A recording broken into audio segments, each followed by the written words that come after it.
Hello, beautiful people. How are you? Today I'm talking about upgrades, how we receive them, and do they help? I'll tell you all about it on the other side.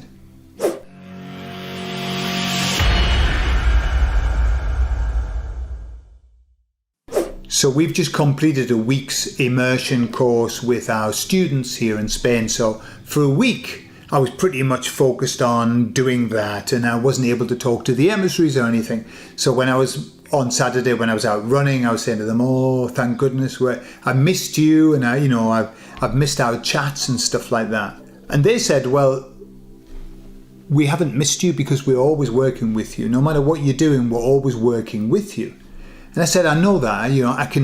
I can feel that because I have those, those light bulb moments where I'm thinking about something and I go, oh, right, I see what that is."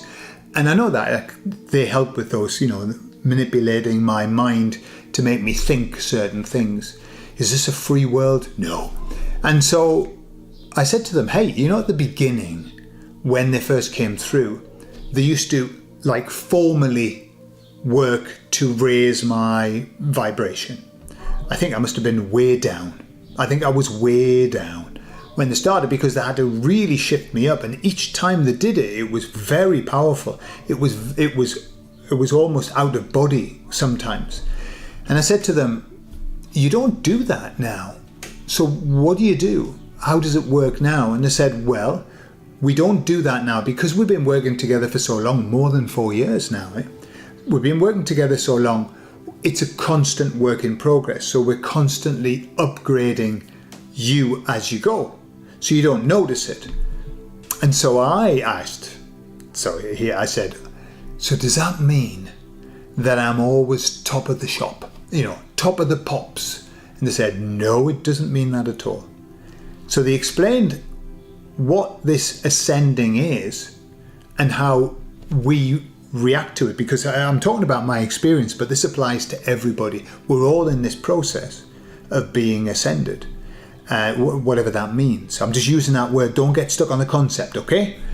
And so they said there are two jobs that go on. One is our job, the emissary's job, which is to unlock the doors. So raise the bar, raise the level. And they said, and the other job is for you to go there, okay? Because I said to them, well, the pinnacle, the top of the shop, how much time do I spend there personally? How much time do I spend there? And they said 2 to 3% of the time you're at the very top. 2 to 3% of the time, which I thought was very low. But then thinking about it, not really. And they said those moments where you are at the peak, the maximum of your potential, is when you're in love and gratitude. When you have those moments of intense love that you feel, or intense gratitude, then you're up there. But then they quickly fade and life takes over, and then we're back to normal. So what they said is that some people who haven't gone through this process, those doors aren't even open, so they can't ever get there. And that's the process that they're in, is they've got to do the work and they've got to allow the emissaries to be able to start to do the work. But I think it's a process of, first of all, accepting, and allowing. The emissaries can't work with people unless they're allowed to. They've got to say things like, remember that they said, people have got to say, what the hell, what is happening? My God, what is happening? Then that's kind of a window for them to be able to say, well, we'll show you what's happening. But until people get there, then they can't open any doors for them. But they're the door openers, and we are the door walker throughers. That's our job. Okay, so it's, all the doors could be open, but if you aren't managing your state, if you aren't doing the work yourself, you're not going to go through them. And the thing is, the other side of it is, right at the top, love, gratitude, very high level. I don't think that we're meant to be up there all of the time when we're on this earth plane. I don't think that was the purpose of us coming here. And I think it would not be practical for us to be up there all of the time. I know that there are groups of people who spend their entire life working to be there in that nirvana state. And fine. But they can't do anything else. They do fuck all else with their life except spend the time meditating and being up there. Hey, it might be nice. It might be nice. But I don't know whether that's certainly not my role. It might be their role. Maybe they came here to be able to do that and to create energies and excellent. But it's definitely not my role. I don't want to be there all the time. I've got shit to do. I've got work to do. And so it's kind of, the nice bit of it is that when you are ready to go there, it's available. That's the beauty of it. When you want to go to love and gratitude and you want to spend a bit of time there, it's there. So what our job is to allow the emissaries to get the doors open. Okay? Just ask them. Ask them. Tell them, please use me and work through me, and I give you permission for the highest good of all concerned, all right? So that you get the right beings who are going to work with you. And let them open the doors for you, and then you work on getting up there every now and again and just noticing what it feels like. To get there, all you have to do is spend 5 minutes thinking about all the people that you love in your life.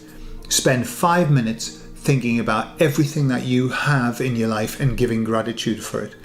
And you'll be there. You'll be there. But then you take a breath and you slap your hands and you get on with your life. Okay? And then you'll come away from it. But you've been there and you know what it feels like.